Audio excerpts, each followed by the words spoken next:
కోట మండల కేంద్రంలో బహుజన ఐక్య వేదిక మాల ఉద్యోగుల జేఏసీ ఆధ్వర్యంలో భారత రాజ్యాంగ దినోత్సవ భారీ బహిరంగ సభ నిర్వహించారు. ముందుగా పట్టణంలో ర్యాలీ నిర్వహించి స్థానిక ఆర్టీసీ సెంటర్లో అంబేద్కర్ విగ్రహానికి పూలమాలలు వేసి నివాళులర్పించారు.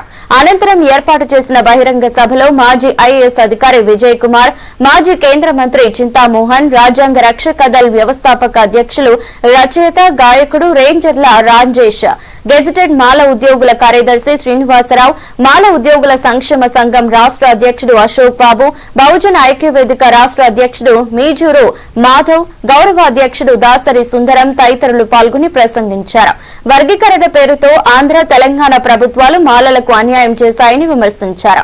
దీనిపై గట్టిగా ఉద్యమించాలని కోరారు. ఏబీసీడీ వర్గీకరణ వ్యతిరేక ఉద్యమం బలంగా చేపట్టాలని పిలుపునిచ్చారు. ఏపీలో ఇప్పటికే పోరాటానికి శ్రీకారం చుట్టడం అభినందనీయమన్నారు. భారత రాజ్యాంగ దినోత్సవం పురస్కరించుకొని ఈరోజు కోటలో ఈ సమావేశాన్ని పెట్టారు.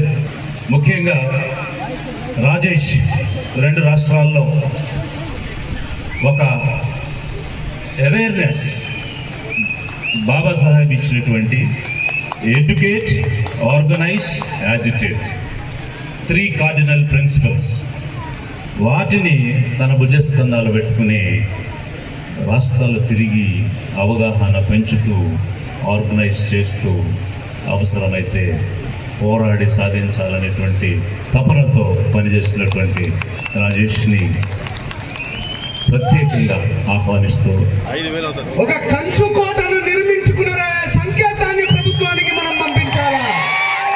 మేము నడవని అడవి లేదు, ఎత్తని బందుకు లేదు, చెయ్యని త్యాగాలు లేవు, చెమటగార్చని నేల లేదు. మనంటే దళితులంటే తిరుగుబాటు చేస్తే నా కొడుకులారా 500 మంది 28,000 మంది ముక్కలు ముక్కలుగా నరికిన చరిత్ర ఉన్నది మనకు.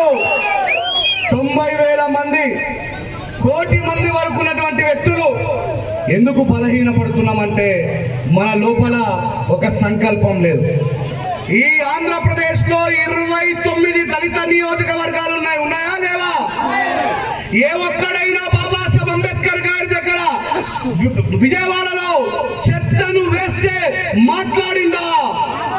ఈ దళితుల పైన దాడులు జరిగితే, మాదిగల్ని కొడితే, మాలల్ని కొడితే ఈ 29 మంది భిక్షగాళ్ళు బాబాసాహెబ్ అంబేద్కర్ భిక్షగాళ్ళు బాబాసాహెబ్ అంబేద్కర్ వల్ల అసెంబ్లీలో కూర్చున్న దుర్మార్గులు, పిరికినా కొడుకులు ఎవడైనా మాట్లాడిందా?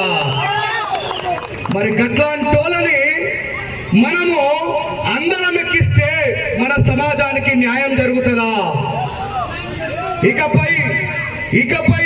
ఇకపై మీరు ప్రశ్నించడం ప్రారంభించండి. భారతదేశంలో 28 రాష్ట్రాలు ఉంటే, భారతదేశంలో